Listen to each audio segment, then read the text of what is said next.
Sajek valley, যেখানে আমরা দাঁড়িয়ে আছি পাহাড়ের ওপরে। মেঘ আমাদের নিচ দিয়ে চলাচল করছে এবং আপনি সামনে যা দেখছেন সাদা, এটা টোটালটা মেঘ। অর্থাৎ আপনি চাইলে এখানে মেঘকে টাচ করতে পারবেন, মেঘ ধরতে পারবেন।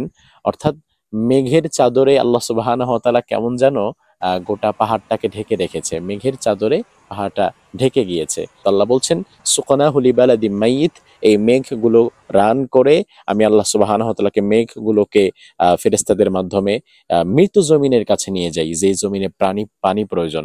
আপনি অবাক হবেন, এই যে কলা গাছ, আম গাছ বা পাহাড়ি এত এত ফল গাছ, পাহাড়ি পেঁপে গাছ, কলা গাছ, ফল গাছ, নানান রকমের গাছপালা দিয়ে পুরো পাহাড়টা সাজানো।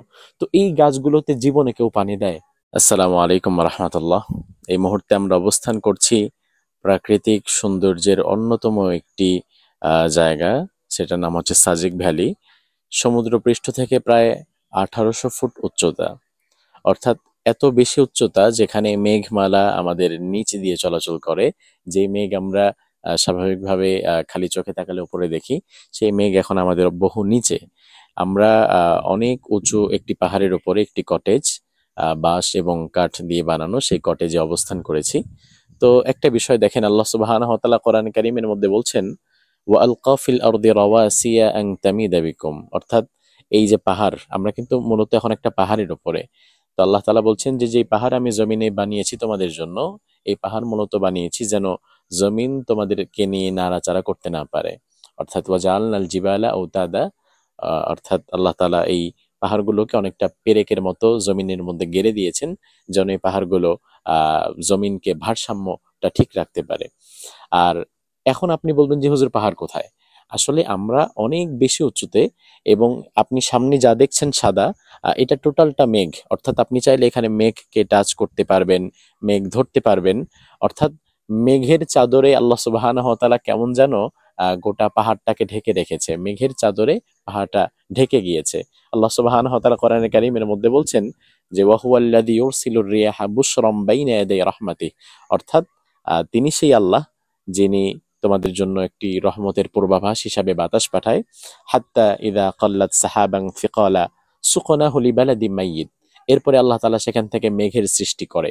এরপরে মেঘমালাকে আল্লাহ তাআলা, এই যে মেঘ কিন্তু এক জায়গায় স্থির নাই, ক্যামেরাতে হয়তো বোঝা যাবে না, বাট আপনি খালি চোখে দেখলে বুঝতে পারবেন মেঘ কিন্তু চলে যাচ্ছে, রান করছে। তো আল্লাহ বলছেন সুকনাহু লিবালাদিম মাইয়িত, এই মেঘগুলো রান করে আমি আল্লাহ সুবহানাহু ওয়া তাআলাকে মেঘগুলোকে ফেরেশতাদের মাধ্যমে মৃত জমিনের কাছে নিয়ে যাই, যে জমিনে পানি প্রয়োজন। আপনি অবাক হবেন, এই যে কলা গাছ, আম গাছ বা পাহাড়ি এত এত ফল গাছ, পাহাড়ি পেঁপে গাছ, কলা গাছ, ফল গাছ, নানান রকমের গাছপালা দিয়ে পুরো পাহাড়টা সাজানো। তো এই গাছগুলোতে জীবনে কেউ পানি দেয় বা পানি দেওয়া সম্ভব? আল্লাহ তাআলা বলছেন বান্দা, এই পানি দেওয়ার দায়িত্বটা তো আমার। এজন্য আমি আল্লাহ তাআলা মৃত জমিনের কাছে এই মেঘগুলোকে নিয়ে যাই। এরপরে ফাআনজালনা বিহিল মা ফাআখরাজনা বিহি মিনাস সামারাতি রিজকাল লাকুম, এরপরে এই মেঘ থেকে আমি আল্লাহ তাআলা পানির সৃষ্টি করি, বৃষ্টি দেই এই পাহাড়ের মধ্যে।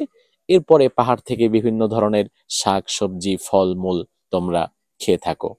তো আল্লাহ সুবহানাহু ওয়া তাআলার এই চমৎকার আয়াতগুলোকে যদি আপনি খুব কাছ থেকে দেখতে চান, তাহলে আপনাকে প্রাকৃতিক সৌন্দর্যের এই চমৎকার জায়গাগুলোতে আসতেই হবে। এই জায়গাগুলোতে না আসলে, আপনি প্রাকৃতিক সৌন্দর্যের এই জায়গাগুলোতে যদি না আসেন, তাহলে আপনি আল্লাহ সুবহানাহু ওয়া তাআলার কোরআনে কারীমের সেই আয়াতের প্রপার মর্মার্থটা অনুধাবন করতে পারবেন না। যেখানে আমরা দাঁড়িয়ে আছি পাহাড়ের ওপরে, মেঘ আমাদের নিচ দিয়ে চলাচল করছে। আল্লাহ সুবহানাহু ওয়া তাআলা এই সৌন্দর্য দেখে আমাদেরকে শিক্ষা গ্রহণ করে জীবনে আল্লাহ সুবহানাহু ওয়া তাআলার শুকরিয়া করার তৌফিক দান করুক।